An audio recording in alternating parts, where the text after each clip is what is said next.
O projeto Ciclo de Palestras sobre Saúde Digital, CPSD, é promovido pelo Núcleo de Tecnologias Digitais e Educação à Distância em Saúde, NUTEDES, da Faculdade de Medicina da Universidade Federal do Ceará, UFC, sob coordenação do professor Dr. Luiz Roberto de Oliveira, em parceria com a Universidade Aberta do Sistema Único de Saúde, UNASUS, e o Programa Nacional Telesaúde Brasil Redes, do Ministério da Saúde. Objetivos do projeto CPSD: qualificar os trabalhadores da rede de atenção à saúde, promover a cultura de práticas e ensinagem em saúde digital, prover a governança e a sustentabilidade do Sistema Único de Saúde por meio das tecnologias digitais da informação e comunicação. Importante: o projeto CPSD emite certificação para aqueles que comprovadamente assistirem a, no mínimo, 20 webconferências. Os encontros virtuais são realizados pela plataforma da Rede Nacional de Ensino e Pesquisa de forma síncrona e disponibilizados no canal do NUTEDES no YouTube. NUTEDES UFC.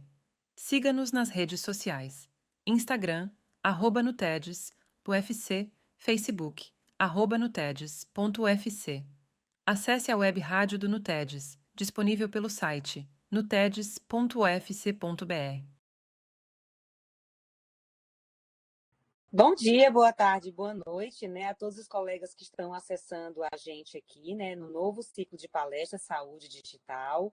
Nós estamos finalizando o bloco de reumatologia e nós estamos muito felizes hoje, né, porque estamos recebendo o Dr. Joéron de Carvalho Oliveira, que vai falar um pouquinho para nós, né, nos orientar como reconhecer e manejar inicialmente a dor musculoesquelética crônica do adulto. Já tivemos a da criança, já tivemos a artrose, já tivemos a osteoporose, e agora a gente vai falar um pouquinho desse reumatismo de partes moles, incluindo a fibromialgia, com esse colega que é um expert, muito nos honra.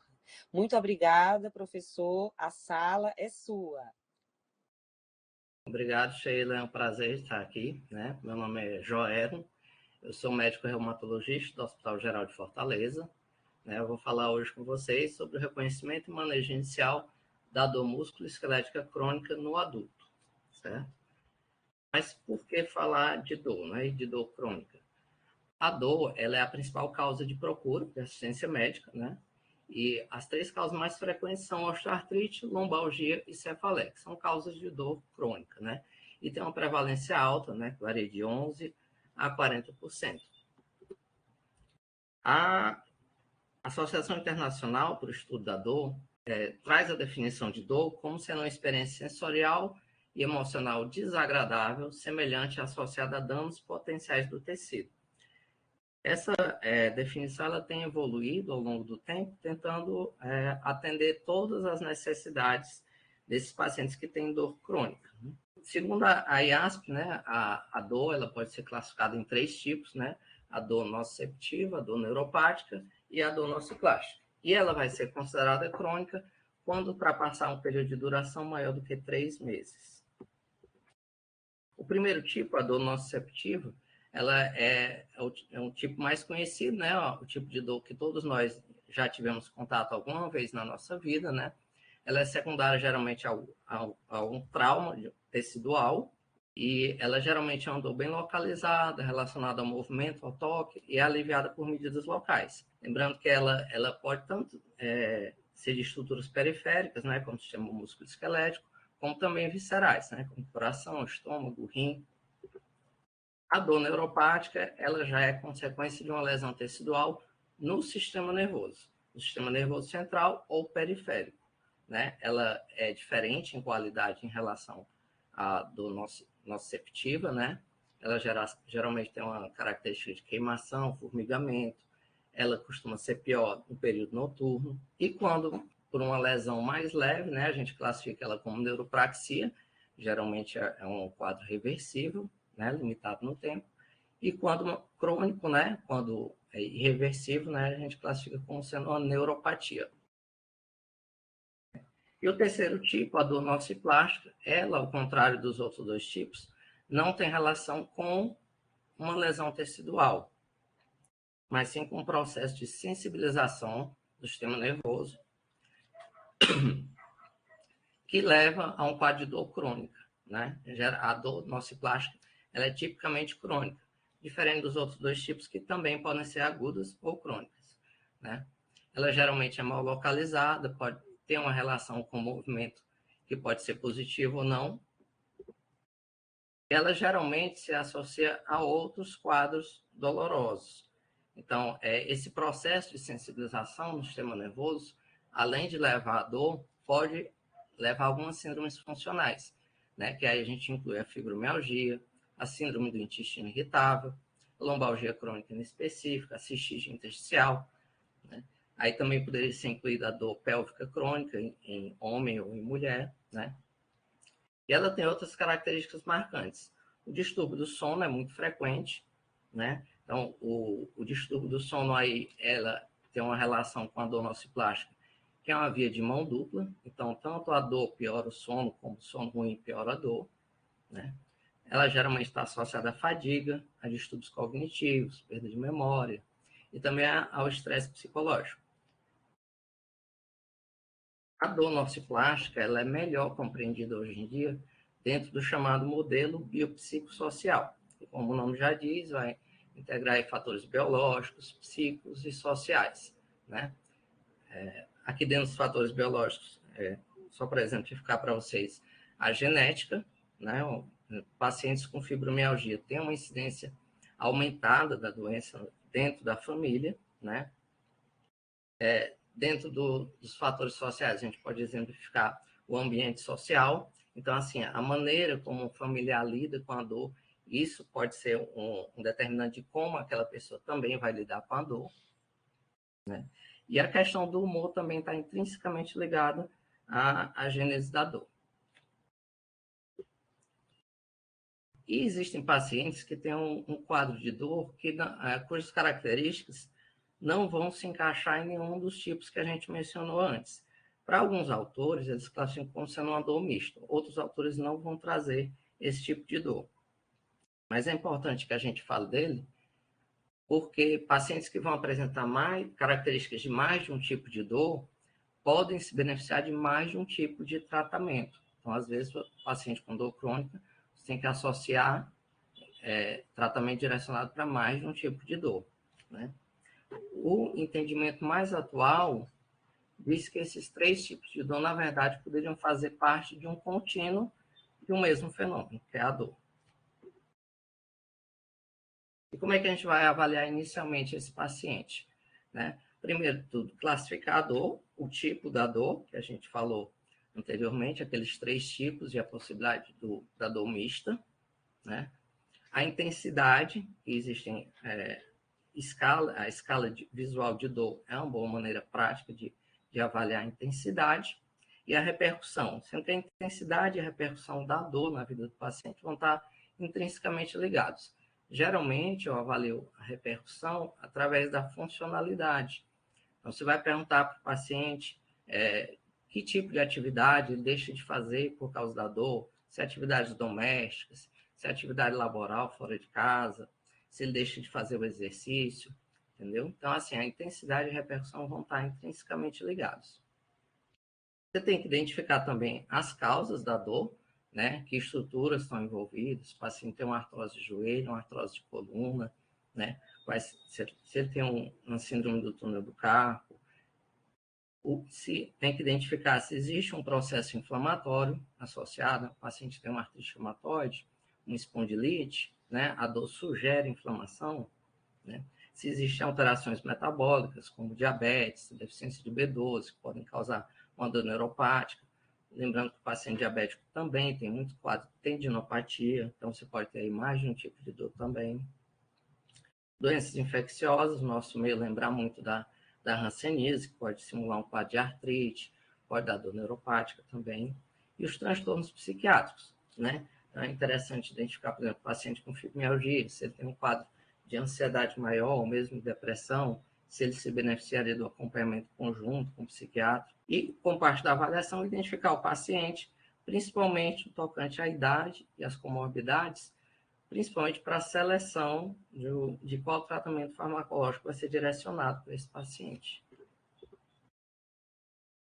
Dentro da avaliação, é é importante colher um histórico de tratamento, você perguntar para aquele paciente que tipo de tratamento ele já fez para a dor, por quanto tempo, se ele usou algum medicamento, checar a dose. É frequente os pacientes utilizarem só a dose inicial do medicamento e não ter uma resposta adequada e achar que aquele medicamento está proscrito do tratamento dele, entendeu? Quando bastava que ele tivesse feito um escalonamento de dose. Ou às vezes ele não usou o tempo suficiente e aí acha que o medicamento não funciona. Né?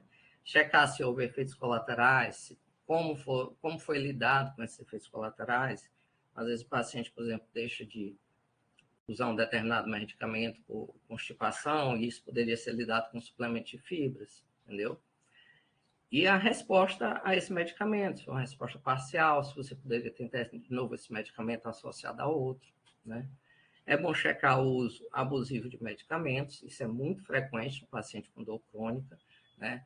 Se ele está fazendo um uso abusivo de analgésico, anti-inflamatório, corticosteroide, principalmente esse paciente que procura muito serviço de emergência, então faz uso abusivo de corticoide, você tem que checar todos os efeitos colaterais desses medicamentos, né? Principalmente o paciente mais idoso ou que já tem comorbidades que eu deixei mais suscetível a esses efeitos colaterais. E também que tratamentos não farmacológicos esse paciente já fez, né? Checar se ele realmente fez com a frequência adequada, se teve uma boa adesão, se teve uma progressão da intensidade desse tratamento não farmacológico, né? O paciente com dor crônica, a maioria das vezes, ele vai se beneficiar da associação de estratégias. E às vezes ele aposta todas as fichas só no medicamento, e aí tem uma resposta insuficiente, frustrado, aí baixa a adesão, entendeu? Então você tem que checar isso tudo antes de iniciar o tratamento do paciente. Outro ponto bastante importante é estabelecer as metas com o paciente. Então, assim, às vezes as metas do paciente não são iguais às do médico, e quando você tem esse descompasso, aí você tem mais abandono. Então, assim, esclarecer para o paciente que às vezes na dor crônica a gente não vai conseguir zerar ali a escala de dor, né? Que às vezes a gente só vai conseguir uma redução, mas que a gente, além da redução da dor, tem como objetivo melhora de qualidade de vida, né? Existem vários questionários para avaliar a qualidade de vida, mas geralmente eles não são muito práticos, são muito extensos, mas eu acredito que é um conceito simples, que a maioria dos pacientes consegue entender, entendeu? E que, se discutido com o paciente, ele pode ter uma percepção boa disso, né? A melhora da funcionalidade, né? Então, se esse paciente não fazia determinadas atividades e com o tratamento passou a fazer, se ele está mais integrado na vida da família, na atividade laborativa, se ele integrou em exercício físico. Então, isso também deve ser avaliado. E estabelecer com o paciente um prazo, entendeu? Para que ele não... o paciente pensa muito em termos da dor nociceptiva, que é uma dor que geralmente responde rápido ao tratamento. Você tem um trauma, toma um anti-inflamatório e logo está melhor da dor. Então, mas na dor crônica você não tem isso. Então, você tem que esclarecer para o paciente que o prazo aí para início de um efeito bom é de 2, 3 meses, né? E que depois desse período o paciente vai ser reavaliado, ver a necessidade de aumento de dose ou de associação de medicamentos. Bom, e vamos para o tratamento farmacológico. A dor nociceptiva crônica, as principais causas é a osteoartrite, né? E para a dor nociceptiva, um dos medicamentos mais eficazes é o anti-inflamatório, né? O uso deve ser individualizado, principalmente pela toxicidade, né? Ele tem toxicidade cardíaca, hepática, renal, né? Então, o risco é maior para o paciente idoso, paciente que já tem alguma comorbidade, principalmente num desses órgãos, né? E lembrar que as formulações tópicas são opções aceitáveis, né? As diretrizes de tratamento de osteoartrite prevêem o uso das formulações tópicas, é uma maneira de trazer alívio para o paciente com menos efeitos colaterais, né? A dor nociceptiva também responde bem a analgésicos comuns, como paracetamol e a dipirona, né? A questão desses analgésicos comuns é principalmente o que a gente chama de taquifilaxia, que é a perda de resposta com o uso crônico, né? Então, às vezes, o paciente toma antipirona muito tempo e aí já não vê resposta, né? Isso aí a gente pode contornar com a chamada ciclagem de analgésico, né? Então, é mudada de pirona para paracetamol ou outras medidas, né? Dar um tempinho no analgésico comum e depois voltar, né? Você pode usar também relaxantes musculares, né? Lembrando que alguns vão ter efeitos no sistema nervoso central, podem induzir sonolência, né? O que pode ser bom para aquele paciente que está com quadro de insônia, né? Mas pode ser ruim naquele paciente mais idoso, mais hipoativo, com tendência à queda. E os opioides também podem ser usados na dor nociceptiva crônica, né? Mas com bastante ressalva, né? Por conta do risco de dependência, né? Dentro da osteoartrite e da fibromialgia, que são duas causas frequentes de dor nociceptiva crônica, um dos opioides mais indicados é o tramadol, né? Por ele ter um efeito na recaptação da serotonina. E quais medicamentos a gente vai usar na dor crônica de característica neuropática, né? A gente tem várias opções aí, né? Tem os anticonvulsivantes, como a carbamazepina, oxcarbamazepina, topiramato, ácido valproico, né? Alguns deles vão ter indicações bem específicas, né? Como no caso da neurologia pós-herpética, que a gente usa muito a carbamazepina, né? Lembrar que a carbamazepina pode dar sonolência, principalmente para paciente idoso, né? E a oxcarbamazepina é uma opção mais segura, né? O topiramato e o ácido valproico são usados principalmente nos casos de cefaleia, né? Os gabapentinoides, como a gabapentina e a pregabalina, são bem eficazes na dor neuropática, né? A pregabalina é interessante porque também tem ação na dor nociplástica, né? Ainda na dor neuropática, a gente pode lançar mão dos antidepressivos tricíclicos, né? Eles têm a vantagem de ajudar na indução do sono, né? Mas eles têm alguns efeitos colaterais para a gente ter cuidado, como constipação, boca seca, taquicardia, hipotensão postural, né?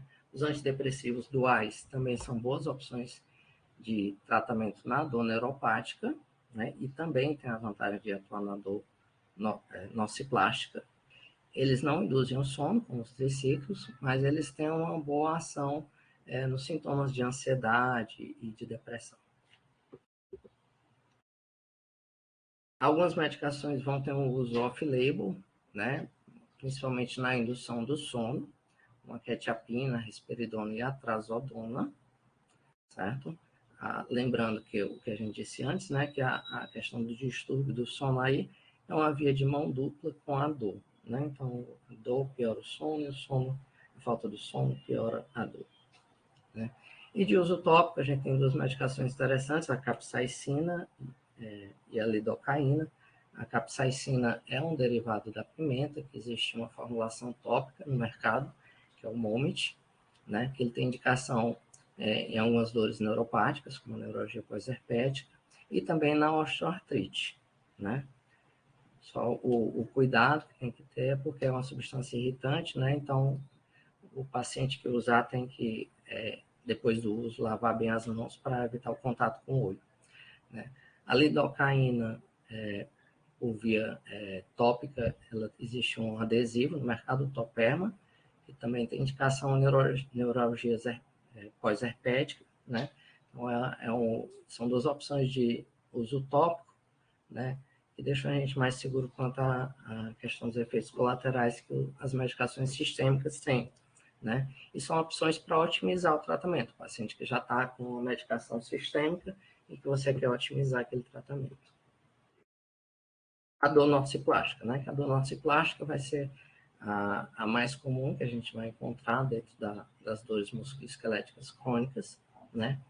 O que a gente tem de opção de medicação? A gente tem antidepressivos, como a amitriptilina, fluoxetina, duloxetina, venlafaxina, desvenlafaxina e o milnacipran. O ideal é que a indicação desse medicamento seja individualizada para o paciente. Então, alguns desses medicamentos, como a amitriptilina, vão atuar na indução do sono, outros vão atuar mais no humor, como a fluoxetina, duloxetina, Alguns têm ação na dor neuropática, então, por exemplo, aquele paciente com diabetes, neuropatia diabética e que tem fibromialgia. Então, a duloxetina é uma medicação interessante para esse tipo de paciente. Vai ter ação na dor nociplástica, vai ter ação na dor neuropática e um perfil de segurança bom.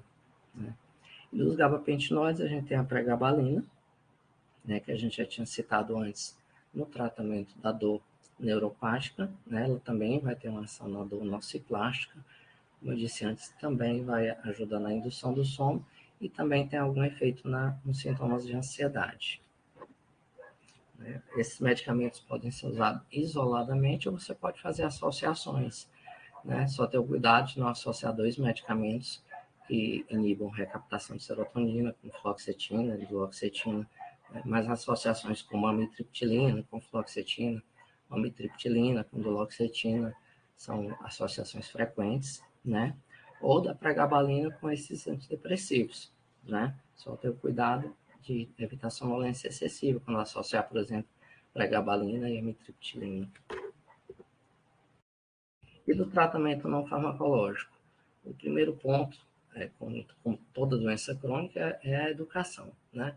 Então, é importante conscientizar o paciente daquele modelo biopsicossocial, por quê? Para que ele implemente mudanças dentro daquele modelo do que for possível ser mudado, entendeu?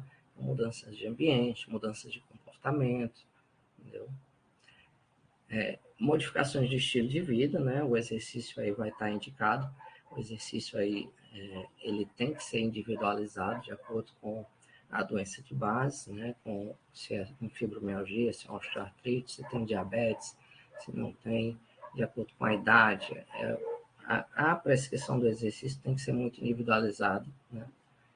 E, assim, seria um outro tópico, daria uma aula toda só para falar do exercício, né? E outras medidas de estilo de vida, modificações de estilo de vida que são indicadas, o controle do peso, né? A higiene do sono, né? A higiene do sono é principalmente a pessoa ter uma rotina próxima ao horário de dormir, dormir sempre naquele mesmo horário, evitar atividades que tiram sono próximo ao horário de dormir.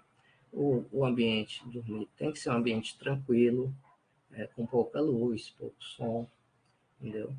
Evitar principalmente a luz de telas, né, próximo ao horário de dormir, né? Então o paciente tem que ser educado em tudo isso, né? E o controle do estresse, né, que aí vai depender também de abordagens com psicólogo, outros tipos de abordagem, né? E sempre que possível, abordagem multidisciplinar, que aí vai depender também das necessidades daquele paciente e da disponibilidade do serviço, né?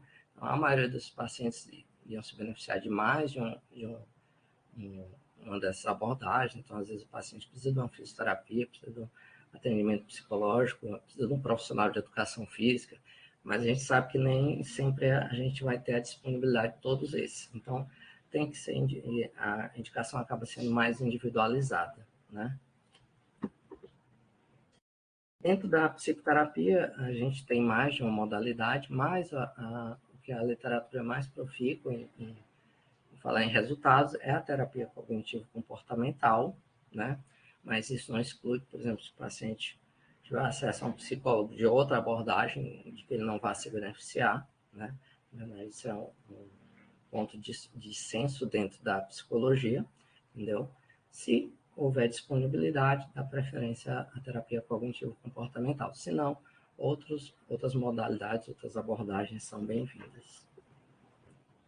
E como mensagem final, eu queria deixar assim, que a dor é sempre uma experiência pessoal, ela é influenciada por vários fatores, como fatores biológicos, psicológicos e sociais, né? Que está dentro daquele modelo que a gente falou, o modelo biopsicossocial. Eu queria dizer que os indivíduos aprendem o conceito de dor através de suas experiências de vida, então a vida daquele paciente dentro daquela análise da dor crônica é importante, e que o relato de uma pessoa com dor, né, sempre deve ser respeitado. Obrigado, isso era o que eu tinha para trazer para vocês. Joero, nós temos um grupo de trabalhos de políticas públicas que desenvolveram, né, junto com todos representantes, né, dos hospitais terciários, de complexidade terciária, junto às academias, né, de instituições públicas, né, de ensino superior públicas, um documento que foi chancelado pela Secretaria de Saúde do Estado com uma linha de cuidado ao paciente reumático. E dentre elas, assim, foram elencados 8 ou 9 condições, né? Dentre elas, a fibromialgia, né? Foi elencada porque se sabe da prevalência e se sabe da morbidade que traz, né? Das alterações funcionais que trazem, né? Assim, para os pacientes que sofrem. Então, assim, como, então, esses colegas que estão na ponta, lá na atenção primária à saúde, em reconhecendo esse grupo de patologias de dor crônica, principalmente a fibromialgia, poderia manejar de forma multidisciplinar, né, com os recursos que eles têm lá. Alguns têm consórcios, podem fazer um diagnóstico diferencial, né, outros não têm tanto, alguns têm alguns outros profissionais como desses que você citou aí. Mas assim, como é que eles podem manejar em relação a drogas, né, se eles têm acesso a essas drogas, se os pacientes vão ter que realmente fazer uso de seus recursos pessoais. E quando é que você acha, Joelson, que eles deveriam ser regulados, né, pela sua criticidade para uma policlínica, que é atenção especializada, secundária, ou até mesmo para um ambulatório de dor que existem nos hospitais, né, de ensino, hospitais escola. Então, assim, como é que a gente faz esse trajeto do paciente? Vamos receber aqui a doutora Sâmia, ela que é a nossa moderadora também, né, aqui. Seja muito bem-vinda, Sâmia. Já estamos vendo você linda de morrer. Não estamos escutando você. Aí onde está com o microfonezinho, habilite. Enquanto isso, o Joeron ajuda a gente a fazer essa jornada do paciente, né, no Sistema Único de Saúde. Pronto, Sheila.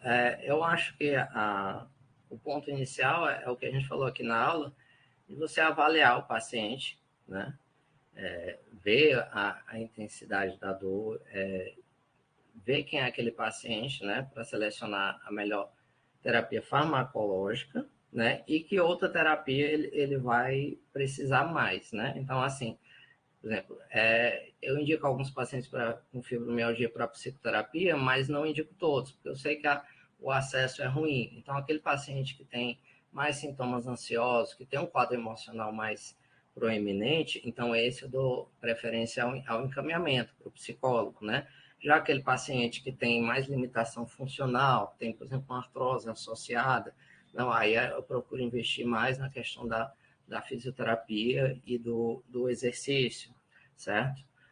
Quanto à disponibilidade dos medicamentos, boa parte desses medicamentos que eu falei aqui, a gente tem disponível no serviço público, né, como a amitriptilina, a fluoxetina, geralmente tem no posto, né? Alguns desses medicamentos a gente encaminha o paciente para conseguir no CAPS, como a venlafaxina, né? A pregabalina já tem em alguns postos, a gente sabe que não tem assim uma quantidade boa ainda, né? Ver os pacientes receberem, depois ter uma interrupção, entendeu? E é importante para o colega na ponta também, assim, diferenciar aquele paciente que é menos responsivo.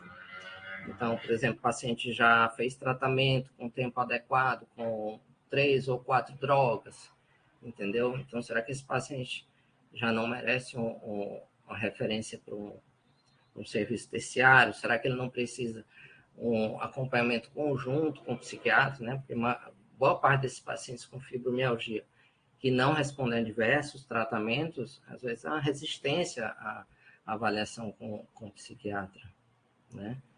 E, assim, é importante também a triagem através de exames complementares, dos mais básicos mesmo, como hemograma, prova de atividade inflamatória, como VHS-PCR, né, para você diferenciar se aquele paciente não tem uma patologia inflamatória ali junto daquela fibromialgia, ou se ele tem só aquela patologia inflamatória, né, se ele tem uma artrite, uma espondilite. Né. Excelente, obrigada. E, Sâmia, você quer fazer, então, você agora já está com o seu microfonezinho Agora habilitado, me conte. né? Está ótimo, estamos lhe ouvindo e vendo, linda. Já era muito boa a aula, né? E, Obrigado. na verdade, o que eu acho mais difícil na abordagem da dor é o não farmacológico, né? Porque o farmacológico a gente tenta, né? Por mais que a É, gente tenha os guidelines estabelecidos, né, e de que falar, siga essa linha, determinada conduta, mas quando uma falha, a gente tem a possibilidade de ir para outra, né? A gente tem algumas medicações já na rede pública, a gente tem a amitriptilina, pregabalina, gabapentina, tem os ansiolíticos, antidepressivos, que tem algum efeito na modulação da dor, só que a gente sabe que eles não funcionam sozinhos. Na verdade, eles têm um subefeito, né, se não vier junto com todo o contexto, né? Principalmente a isso. questão da atividade física. Né? A gente sempre fala, não adianta tratar a fibromialgia sem atividade física, mas os pacientes têm uma dificuldade enorme, né, de começar. O certo seria ter um ambulatório de dor estruturado, né? Tipo assim, com fisioterapeuta, com educador físico, que ensinasse pelo menos atividades iniciais que o paciente pudesse fazer até assim em casa, né? Ou que pudesse comparecer. Existem propostas dessas, né? Inclusive. Essa, tem alguns projetos que são bem interessantes, como, por exemplo, aquele da ginástica dos bombeiros. Alguns Isso, postos de saúde, alguns centros de saúde têm um educador físico que faz alguns isso, exercícios. Geralmente, quando eu sei que o paciente tem acesso àquilo, eu indico com bastante veemência, porque às vezes o paciente precisa de uma atenção maior para iniciar a atividade física. Existe muito receio, às vezes, eu tenho dor, eu vou conseguir fazer o exercício não vai piorar a minha dor. Então, às vezes, você tendo uma assistência maior no início, né, você consegue para alguns pacientes engatar assim uma atividade mais completa, né? O que eu acho é que assim, a gente ainda tem pouco disponível esses projetos, né, que eu acho isso. bem positivos. E eu acho que assim, eles poderiam ser só uma fase inicial para o paciente. Então, por exemplo, o paciente poderia ficar dentro daquele projeto por 3 meses, depois daquilo ele seria indicado aí para uma atividade física mais completa e daria aquele lugar para outro paciente, entendeu? Exatamente. Eu entendo que assim o sistema não vai conseguir fornecer exercício para todo mundo que precisa, entendeu? Mas se der A parte um período inicial. de 3, 6 meses, aquele paciente já experimentar aquela melhora, isso aí vai ajudar justamente naquele ponto que a gente fala da educação. Que a gente fala para o paciente que o exercício trata a dor, mas às vezes ele só acredita quando ele experimenta. Exatamente, e tem que falar que vai persistir, né? Porque no começo vai ter dor, e eu falo que pode. Aí aumenta o alongamento, usa analgésico simples, é o tempo de adaptação, mas se você tiver aquele início supervisionado, né? É a garantia que o paciente conseguirá mais facilmente seguir a questão do protocolo todo. Isso, e assim, essa questão de ser uma supervisão temporária teria outro aspecto positivo que valorizaria mais, né? É. Então, E teria alguém para explicar a diferença. Dizer, ó, a dor do exercício é diferente, né? Eu tento isso, explicar, né? Mas na hora do exercício, né? É complicado se supervisão. O paciente para, né? Os pacientes têm muito fadiga, e fadiga impede o começo, né? Tem o medo da dor, porque tem aquela ideia, né, de que a dor piora com o exercício, mas ainda tem a fadiga, tanto associada às doenças autoimunes quanto à própria fibromialgia, né? Então, a fadiga, que é aquela indisposição, né? Aquela sensação de capacidade física, acaba que vem antes da tentativa, né? E se não tiver aquela isso. supervisão, aquele incentivo, aí o paciente nem começa. Outra parte muito importante que você falou foi da psicoterapia, que realmente essa aí é, assim, é bem mais difícil, porque eu tiro que a gente atende aqui no hospital terciário, e que, assim, a gente consegue até fazer, orientar as medicações, né? Tem vezes que o paciente consegue fazer aquela carteirinha que habilita ele conseguir algumas modalidades do SESC, né? De fazer atividade física, mas a psicoterapia, para quem encaminhar, né? Aquele paciente que a gente precisa, às vezes até de um psiquiatra. Tipo, hoje eu peguei um paciente que a gente tinha começado, era venlafaxina, né? Porque achou mais fácil a aquisição por dispensação pública, mas aí ela esqueceu de dizer para o psiquiatra começou do Locetina e hoje eu vi que ela estava com as duas, e como é que eu vou desmamar uma, porque a gente não tem uma conexão, entendeu, com o psiquiatra, né? Então, assim, essa rede dessa parte de saúde mental é muito complexa, né? Muito complexa porque a gente não tem a que se reportar muitas vezes, de fazer um planejamento, né? A gente está ali na consulta, o paciente chora, expõe uma dor, uma experiência de É, vida e a gente não tem com quem compartilhar, né? É extremamente complexo. e funciona, e a rede de atenção psiquiátrica, o CAPS, né, e os outros centros, eles funcionam meio que desconectados dos outros centros, né? Então a gente tem realmente Exatamente. essa dificuldade. Exatamente. Então, eu gostei demais porque o Joero trouxe o modelo biopsicossocial, né, Sâmia, que tem, assim, a dor, ela é multimodal, né, nós sabemos que, assim, o entorno, a história do paciente, né, assim, o apoio psicossocial que ele tenha, o acesso às drogas, né, então, assim, são vários ambientes, a própria nutrição, como vocês trouxeram aqui, né, a possibilidade de ser de haver comorbidades também junto. Então, assim, dentro desse modelo biopsicossocial que o Joelho falou, ele trouxe da agenda do médico, que às vezes não é assim muito em conformidade com a agenda do paciente. Vamos lembrar que a dor é o quinto sinal vital, gente. A ideia, o propósito nunca é terminar completamente, deixar o paciente sem uma defesa que é a dor. A dor ele vai dizer até onde ele pode ir, até onde ele pode se superar, na verdade, né? Então, assim, por isso é que a gente insiste tanto nesse termo, modular a dor, modular a dor. Ninguém tem um propósito de finalizá-la, mas de modular, fazer com que o paciente, desafiadoramente, continue funcional. Mesmo que ele tenha uma dor sozinha, mesmo que ele tenha uma dor associada a alguma outra entidade clínica, né? Se a outra entidade clínica pode estar, como o Joelho disse, uma artropatia degenerativa, uma osteoporose com fratura, já desfilaram aqui, outras doenças inflamatórias imunomediadas, elas precisam realmente também serem tratadas. Em algum momento, a dor vai continuar a ser modulada, mas a gente tem que entender que esse paciente a gente está buscando para qualquer um deles, qualquer um dos nossos pacientes, que eles atinjam a funcionalidade. Mesmo que sejam medicalizados, mas entendendo que existe uma equipe multidisciplinar por trás. Então, eu achei fantástico quando você disse isso, Joel. Mas, se nós estivéssemos aqui em outra situação com mais colegas, eles iriam fazer essa pergunta com certeza.